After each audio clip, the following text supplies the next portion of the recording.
Some guns still fly off the shelves, and not because they're good. These are the firearms with shocking failure rates, bizarre design flaws, or build quality so bad it borders on dangerous. And yet, people keep buying them. In this 2025 countdown, we're exposing the 10 worst guns that only the clueless or reckless would dare to own. If you value your safety, your money, and your sanity, don't touch these with a 10-foot pole. One of them might just be sitting in your safe, and you won't believe what's number 1.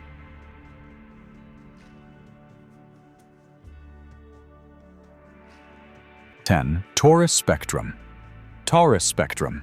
Looks cool, shoots like garbage. The Taurus Spectrum set out to be a sleek, colorful pocket pistol, something to match your beachwear. But under that modern exterior, a mechanical nightmare. Malfunctions are so common, they feel like features.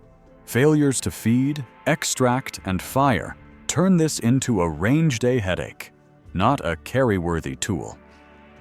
Why it's bad: mushy, unpredictable trigger, constant malfunctions, FTF, FTE, you name it. Oddly shaped frame with awkward grip feel, budget-tier internals that wear fast. Even loyal Taurus fans had to admit defeat on this one. It might look like the future, but it shoots like a broken past. A defensive pistol has one job: work when it counts. The Spectrum missed the mark completely. 9. Remington R51. Remington R51, the comeback that should have stayed dead. Remington promised innovation with the R51. What they delivered was a disaster dressed in aluminum. Touted as a sleek, modern carry gun, it quickly earned a reputation as one of the most unreliable pistols ever made. From constant feeding issues to painful slide bite, the Gen 1 R51 was plagued with problems right out of the gate. Why it's bad: sloppy internal tolerances, sharp, unforgiving slide bite, endless malfunctions and jamming, multiple recalls that destroyed public trust. Remington rushed to salvage the wreck with a Gen 2 version, but the damage was done. Shooters had already moved on, and many will never look back. It's rare to see such a legendary name attached to such a massive flop. If you're still holding on to a Gen 1 R51, you're either blissfully unaware or living under a cursed gunsmith's bench. 8. Cobra FS380. Derringers. Cobra pistols. The gun you buy when you've given up. Cobra pistols, also sold under names like Jimenez, Phoenix, and other sketchy rebrands, are the bottom of the barrel. They're often priced so low it feels like a trap, and in a way, it is.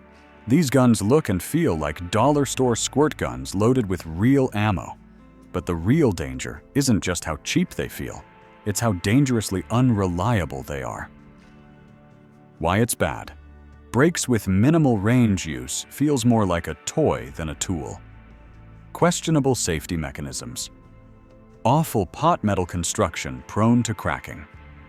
These pistols are notorious for catastrophic failures: slides cracking, safeties failing, parts snapping mid-use. Even hardcore budget shoppers steer clear. They've become a meme in the gun world for a reason. If your life depends on your firearm, this shouldn't even be a last resort. It shouldn't be considered at all. 7. High-point 9mm.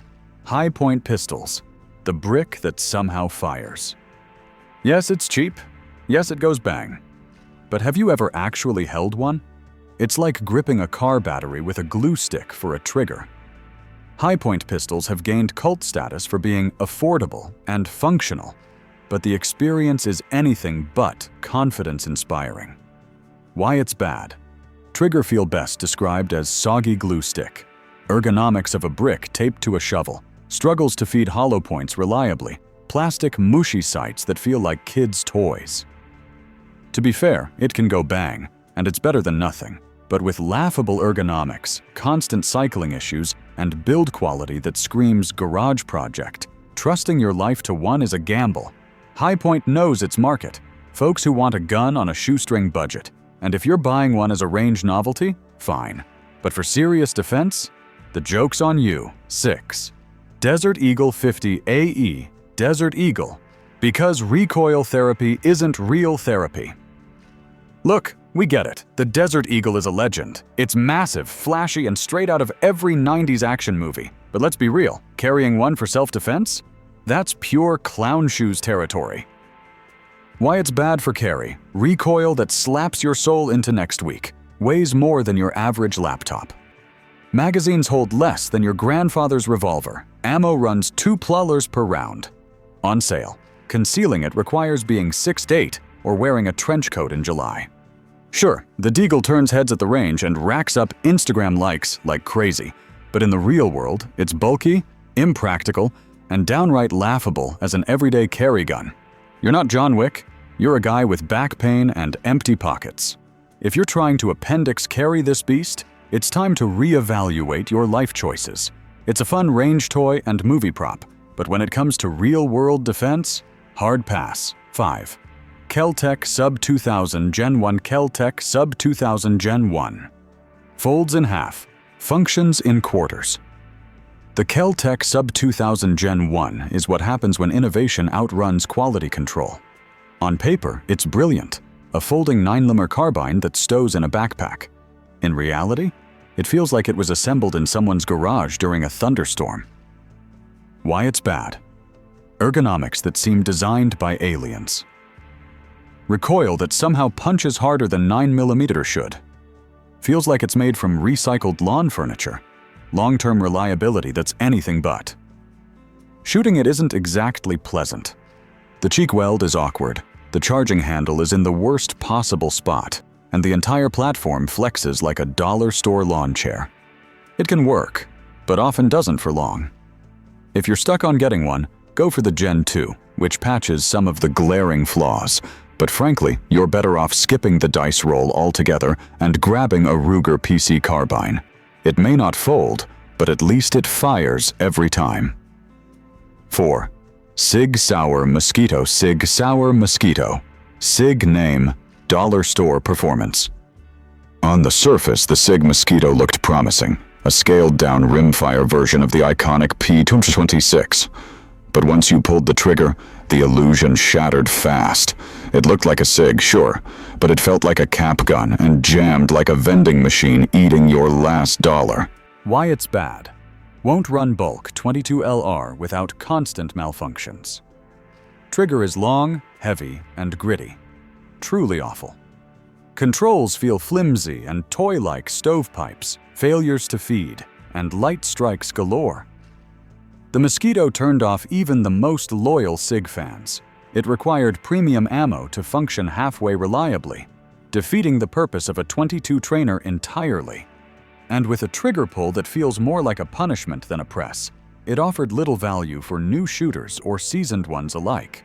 If you're after a rimfire pistol for training or fun, go with something proven, like the Ruger SR22 or Walther P22Q.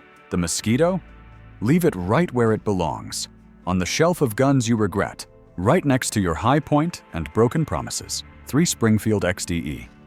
In an era dominated by reliable, easy-to-run striker-fired pistols, Springfield decided to roll the dice with a hammer-fired DASA carry gun, the XDE. The idea? Mix modern polymer design with old-school trigger mechanics. The result? A pistol that confuses new shooters and frustrates experienced ones.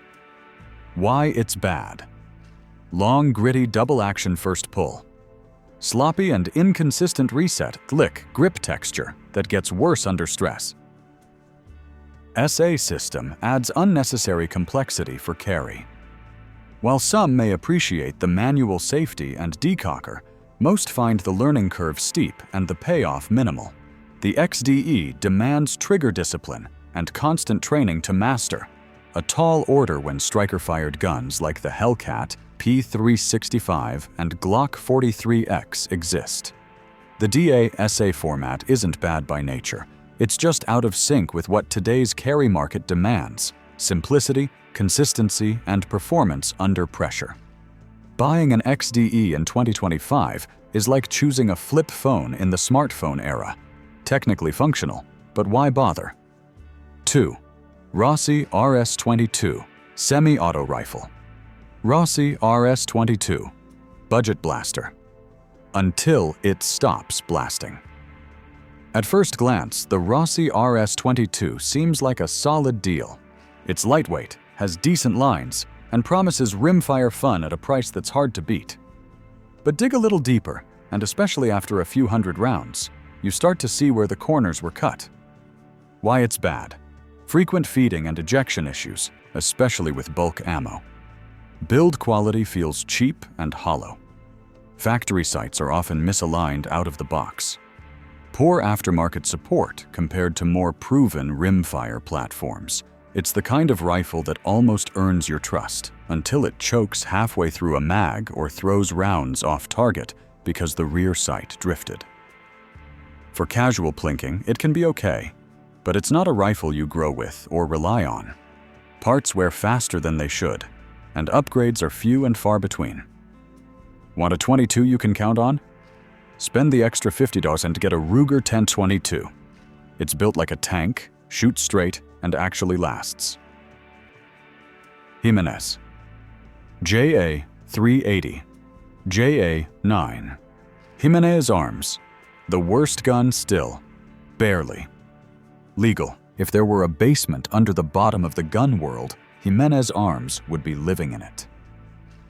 These pistols are the poster child for Saturday night specials. Cheap, unreliable, and downright dangerous. Made from pot metal and corner cutting, they're more of a liability than a firearm. Why it's bad. Zinc alloy slide is prone to cracking and catastrophic failure. Constant failures to feed, fire, and eject.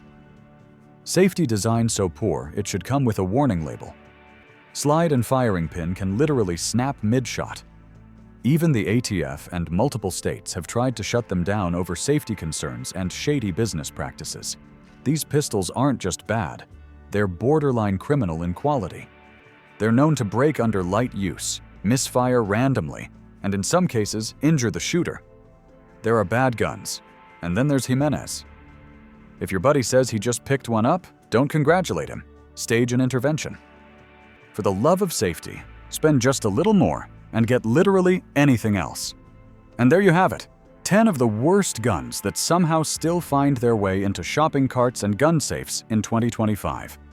Whether it's catastrophic failures, horrific ergonomics, or just plain bad design, these firearms prove that not everything that goes bang is worth your hard-earned cash. If you value your safety, reliability, and the integrity of your trigger finger, do yourself a favor. Avoid these disasters in gun form. Owning a firearm is about trust, and with these, you're gambling with garbage. There are plenty of solid, affordable guns on the market today. These just aren't them. Got a horror story with one of these clunkers? Or maybe you still swear by your high point like it's the hill you're willing to die on? Drop it in the comments. We want to hear your wildest experiences. If you found this video helpful or painfully accurate, smash that like button, subscribe to Gun Savvy, and hit the bell so you never miss a no-nonsense firearms breakdown. Until next time, stay safe, stay smart, and keep your trigger discipline sharper than your aim.